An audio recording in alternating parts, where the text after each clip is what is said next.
লাগাইছে। এই তোরা কথা কষ্ট কে? আমার টিফিন কি জিনিয়া খাই গেছে? আজি আর তুই আমার টিফিন খাইছিস না? কে আমার খাওয়ান বাইতে পারে না, আমি তোর খাওয়ান কেমন কে?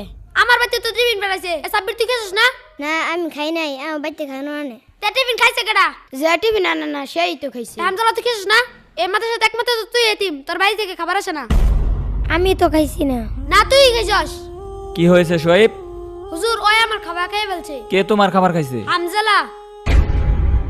হামদাল্লাহ, তুমি কি ওর খাবার খাইছো? না হুজুর, আমি তো খাইছি না। ওই মিথ্যা কথা বলতাছি। হয়তো বলতেছে তোমার খাবার খায় নাই, তুমি শুধু শুধু তার সন্দেহ করতেছো কেন? হুজুর এই মাদ্রাসায় ওই শুধু এতিম, ওর বাড়ি থেকে খাবার আসে না। হুজুর আমি দেখছি কেডা খাইছে। কে খাইছে? শোয়েব যখন পানি আনতে গিয়েছিল তখন বিড়ালে খেয়ে ফেলেছে। দেখছো তোমার খাবার বিড়াল খাইছে আর তুমি শুধু শুধু হামদাল্লার দোষ দাও। কাউকে মিথ্যা অপবাদ দিবা না, বুঝছো? সন্দেহ করে